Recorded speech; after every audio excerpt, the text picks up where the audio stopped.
안녕하세요. 이번 시간에는 고려는 왜 무신보다 문신이 높은 간직을 차지했을까에 대한 생각 채우기 수업을 진행하겠습니다. 교재 8쪽 볼까요? 본문 들어가기 전에 본문 옆 질문에 대한 숙제 검사를 해야겠죠. 숙제 검사한 것을 참고로 학생 수준에 맞게 질문을 해주시고요. 자, 이제 본문 시작합니다. 8쪽 본문 질문이야. 통일신라가 왕위다 틈으로 혼란한 틈을 타 지방 세력이 성장했다는 것을 배웠지. 이 지방 세력을 뭐라고 불렀을까? 호족이라고 하지?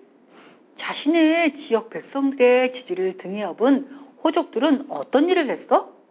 똑똑한 인재들과 손을 잡고 새 나라를 세웠지. 이 시대를 뭐라고 해? 후삼국 시대라고 하지? 궁예가 나라 이름을 후고구려라고 지은 이유는 무엇일까? 고구려를 잇는다는 꿈을 간직한 나라였기 때문이지. 그림 질문이야. 지도 보면 후고구려의 영토는 어디야? 신라의 북쪽 영토를 다 차지할 정도로 성장했지. 이렇게 나라를 성장시켰던 궁예가 나중에는 어떻게 되었어? 자기 뜻에 따르지 않는 사람이면 무조건 죽여버리는 등 포악한 왕으로 변했지. 그래서 어떤 일이 벌어졌어? 궁예의 부하였던 왕건이 궁예를 내쫓아 버렸지. 왕건은 나라 이름이 뭐라고 했어? 고구려를 이어받은 나라라는 뜻으로 고려라 지었지. 견훤이 세운 후백제는 어디에 있어? 호남 지방에 있지. 강한 나라였던 후백제는 언제부터 약해졌어? 고려와의 고창 전투에서 패한 이후에 점점 몰락해갔지. 고창은 지금의 안동이야. 신라의 경순한 고자 어떤 모습이야? 슬퍼하는 모습이지. 왜 그럴까? 신라가 점점 약해져서 그렇지? 그래서 어떤 결단을 내렸어? 왕건과 맞서 싸우는 것보다는 항복하는 것이 백성들에게 이로울 것이라고 생각했겠지?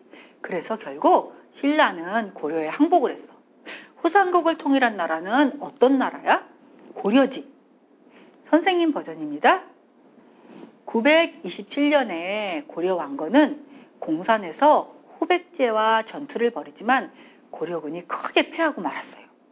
이때 왕건도 죽을 뻔했으나 신승겸, 왕락 등의 8명의 공신들이 목숨을 걸고 왕건을 지켜서 겨우 목숨만 부지할 수 있었어요. 지금의 대구에 있는 팔공산이 바로 당시의 공산이었어요. 팔공신의 업적을 기리기 위해서 공산을 팔공산으로 부르게 된 것이죠. 훗날 예종은 눈물을 흘리며 두 장수를 애도하는 도의장가를 지었다고 해요. 그런데 930년 고창 전투에서 후백제를 크게 이겨서 고려가 강한 힘을 갖기 시작했어요. 이후 견훤이 935년 6월에 고려에 망명하자 이미 대세가 고려로 기울었음을 안 신라의 경순환이 935년 11월에 고려에 항복한 것이죠. 그리고 936년에 1~2천 전투에서 망명한 견훤이 앞장을 서자 사기를 이룬 후백제군은 고려에 패하고 말아요. 결국 후백제가 936년 황산에서 항복하면서 고려가 후삼국을 통일하였어요. 그래서 후백제와의 전세를 역전시킨 고창 전투를 중요시 여겨요. 9쪽 그림 보세요. 학생 버전입니다. 8쪽 지도와 비교해보면 고려의 영토가 넓어졌지. 고구려를 잇는 나라니까 북쪽으로 영토를 넓힌 거야. 자, 선생님 버전입니다. 극쪽에 그려진 지도는 왕건이 통일할 당시의 지도가 아니라 거란의 3차 침입 이후에 완성된 지도입니다. 일반적으로 고려의 지도를 이야기할 때 이 지도가 나오기 때문에 고려 통일 부분에서 이 지도를 사용한 것입니다. 아이들한테는 이 지도가 고려의 지도구나 라고 이해하도록 해주시면 됩니다. 다시 학생 버전입니다. 그림 질문이야. 고려를 통일한 왕건이 뭐하고 있어? 후고구려, 후백제, 신라 사람들의 마음을 모으기에 애쓰고 있지. 이 정책을 민족 융합 정책이라고 해. 또 호족의 마음을 모으기 위해 애쓰고 있지? 그래서 어떤 정책을 썼어? 결혼 정책을 썼지? 본문 질문이야. 하지만 왕건의 발행과는 다르게 고려 사회에는 곧 많은 문제가 생겼어. 어떤 문제가 생겼지? 왕건의 부인과 자식이 워낙 많다 보니 왕의 장인들이 서로 자기 손자를 왕으로 만들려고 싸우는 일이 많았지. 그래서 왕도 자주 바뀌었지? 10쪽 그림 질문이야. 네 번째 왕이 된 광종이 어떤 정책을 실시했어? 과거제와 노비양거법을 실시했지. 과거제라고 적혀있는 글 옆에 사람들은 누굴까? 과거를 통해서 들어온 사람이지. 무엇을 공부한 사람들이야? 유교를 공부한 사람들이지? 왜 과거에서 유교를 공부시켰을까? 유교는 왕에게 충성하는 것을 강조한 학문이기 때문이야. 과거제를 실시한 결과는 어땠어? 과거 시험으로 뽑은 관리들은 왕의 말을 잘 따랐기 때문에 호족의 힘을 약하게 만들 수 있었지. 노비양건법이라고 적혀있는 글 밑에 있는 사람들은 누구야? 노비에서 평민으로 된 사람들이지. 왜 노비에서 평민으로 만들었어? 노비는 호족들의 재산을 늘려주기도 하고 필요한 경우에는 호족의 군인이 되어 전쟁에 나가기도 했어. 그러니 노비가 많으면 호족의 세력이 세지겠지. 반면 평민이 많으면 나라에 세금도 내고 군인이 되기도 해. 그러니 평민이 많으면 왕의 힘이 세지겠지. 그래서 노비양거법을 실시한 거야. 15페이지 4번 문제 보자. 1번은 누구 힘이 세지니? 왕의 힘이 세지지. 2번은 누구 힘이 세지니? 귀족의 힘이 세지지. 다시 교재 10쪽 그림 질문이야. 이 밑에 고개 숙이고 있는 호족 보이지? 왜 이렇게 고개를 숙이고 있을까? 광종이 실시했던 과거제도와 노비양건법 때문에 힘이 약해졌기 때문이지. 반면 왕권은 어떻게 되었어? 강화되었지? 이처럼 왕권이 안정되자 고려는 어땠어? 고려는 더 발전했지? 11쪽 본문 질문이야. 그런데 과거를 통해서 권력을 잡은 귀족들이 어떤 세력으로 성장했어? 문벌귀족으로 성장했지. 문벌귀족들은 자신들의 세력을 지키기 위해서 어떻게 했어? 자, 16페이지 잠깐 볼까? 어떤 표야? 문종은 누구와 결혼했어? 이자연의 세 딸들과 결혼했지. 선종은 누구와 결혼했어? 이씨지방과 결혼했고, 예종은 누구와 결혼했어? 이자겸의 딸. 인종은 누구와 결혼했어? 이자겸의 딸이랑 결혼했지. 왜 이렇게 결혼을 했을까? 자신들의 세력을 지키기 위해서 이렇게 결혼한 거지? 이런 귀족을 문벌귀족이라고 해. 선생님 버전입니다. 고려 왕실에서는 근친혼을 많이 했어요. 특히 고려 초기의 태조 왕건은 이복 남매끼리 결혼을 많이 시켰어요. 그렇다면 태조 왕건은 왜 근친혼을 많이 시켰을까요? 결혼 정책으로 많은 자손을 낳은 태조는 자녀들의 외가가 달라서 나중에 이들 사이에 분쟁이 생길까봐 이들을 서로 결혼시켜 분쟁을 미리 막으려고 한 것이에요. 그 뒤에도 고려 왕실에서 근친혼이 행해지는데 이때는 왕실 혈통의 순수성을 유지하고 싶은 마음과 권력, 재산이 다른 곳으로 흩어지는 것을 막기 위해 근친혼을 했을 것이라고 해요. 그러나 고려 후기에 유교 윤리가 본격적으로 보급되면서 근친혼은 금기로 여겨져 더 이상 행해지지 않았어요. 학생 버전입니다. 교재 11쪽으로 돌아와서 자, 그림 질문이야. 그림에 서 있는 아저씨는 이자겸이야. 그럼 어떤 왕일까? 인종이겠지? 앞에 서 있는 두 여자들은 누굴까? 이자겸의 두 딸이겠지? 왜 이렇게 결혼한다고 했지? 권력을 지키기 위해서라고 했지. 이러니 이자겸의 권력이 어땠을까? 아주 강했겠지? 반면 왕권은 약했겠지? 본문 질문이야. 그러니 인종이 왕권을 강화하고자 어떻게 했어? 이자겸을 몰아내려고 했지.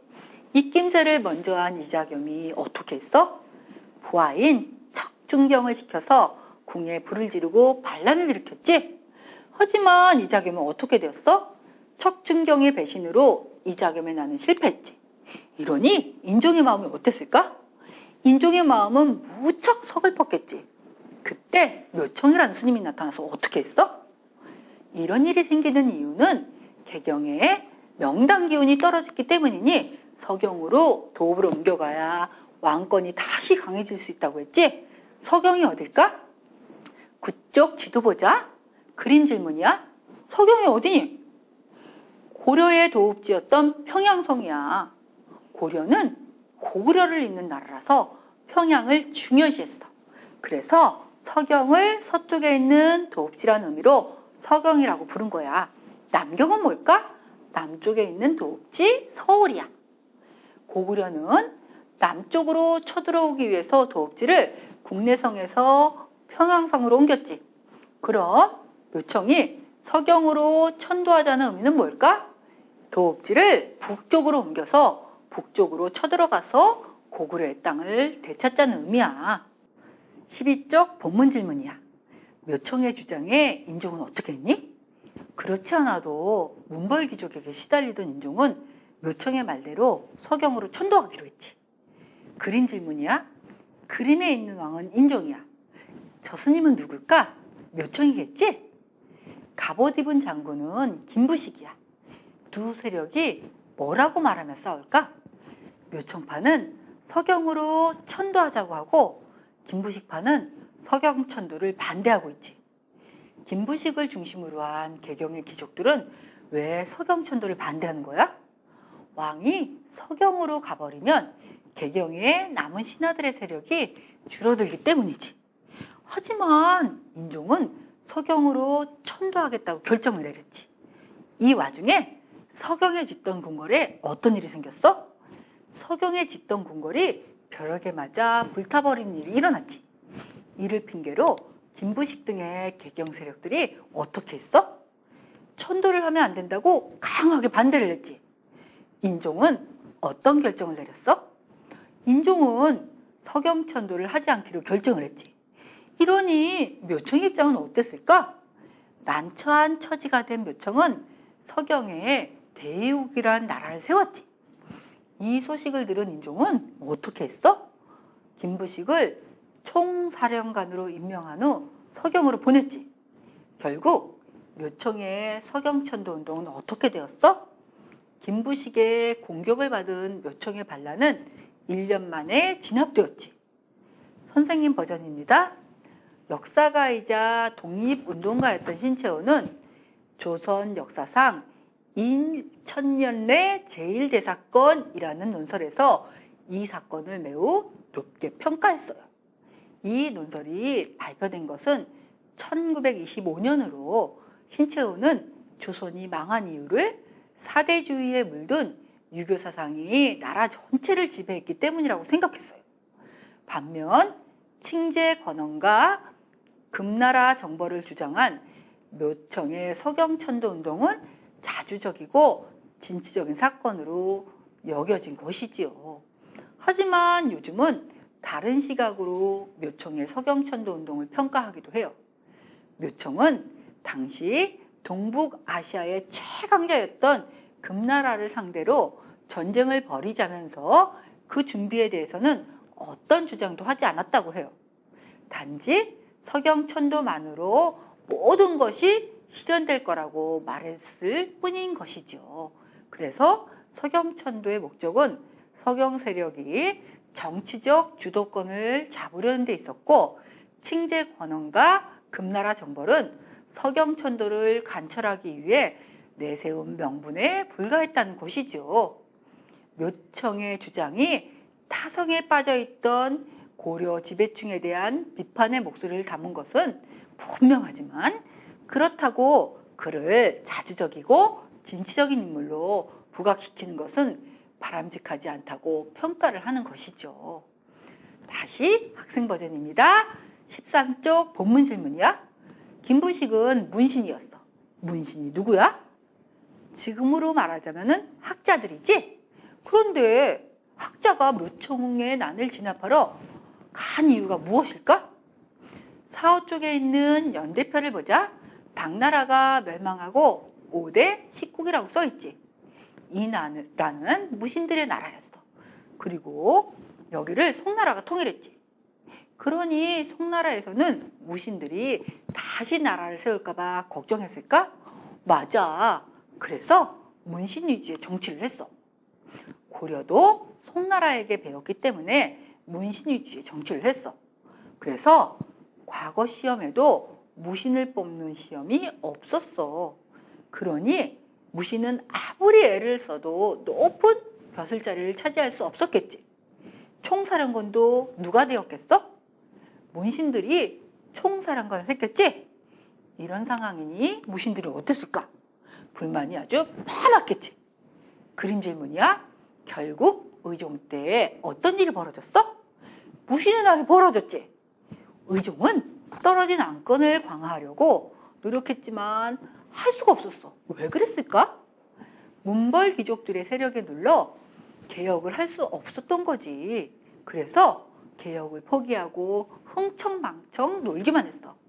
이때 왕가 흥청망청 논 사람들은 누구니? 문신들이지. 무신들은 어떻게 했어? 궁 밖에서 이들이 잘 놀 수 있도록 궁을 지켰지. 그러니 더 이상 참을 수 없었던 무신들이 문신들을 어떻게 했어?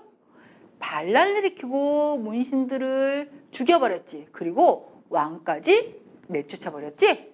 그림에서 왕이 무신들의 눈치를 보지? 왜 그랬을까? 무신들이 세운 왕이니 죽지 않으려면 눈치를 봐야 할까? 맞아. 그런데 무신 뒤에 쌓여있는 것이 뭔 것 같아? 쌀, 청자, 비당 등 귀한 물건들이지. 높은 벼슬을 할 수 없었던 무신들이 이렇게 많은 재산이 있었을까? 없었겠지. 그럼 언제부터 생긴 걸까? 무신의 난 이후에 생겼겠지? 어디서 빼앗아 온 걸까? 문신들로부터 빼앗기도 하고 백성들에게 세금으로 걷기도 했겠지. 무신의 난이 성공할 수 있었던 이유는 백성들이 이들을 도왔기 때문이야. 왜 이들을 도왔을까? 무신들도 문신들에게 서러움을 많이 당했으니 무신들이 정권을 잡으면 백성들의 편을 들어줄 것이라고 생각했기 때문이야. 근데 그림을 보니 백성들 편에 선 것 같니? 오히려 문신들이 정권을 잡았을 때보다 백성들을 더 못살게 굴었어. 그러니 실망한 백성들이 참았을까? 아니야. 더 이상 참을 수 없었던 농민들이 못 살겠다고 난을 많이 일으켰어. 게다가 문신보다 신분이 낮았던 무신들이 왕보다 더한 권력을 갖게 되었어. 그러니 신분이 낮은 천민, 노비들이 신분이 달라질 수 있다는 것을 깨달았을까? 맞아. 이것을 깨달은 천민들이 신분을 바꿔달라고 난을 일으키기도 해. 바로 이런 이유 때문에 이 당시에는 농민의 난, 천민의 난이 무척 많이 일어나. 사호 쪽에 있는 연대표 보자. 무신의 난 이후에 망이 망소의 난이 일어나지. 만적의 난도 일어났지? 이건 신분을 바꿔달라고 일으킨 난이야. 학생들한테 이렇게 본문 수업을 마친 다음에는 42쪽 노래를 부르게 해주세요.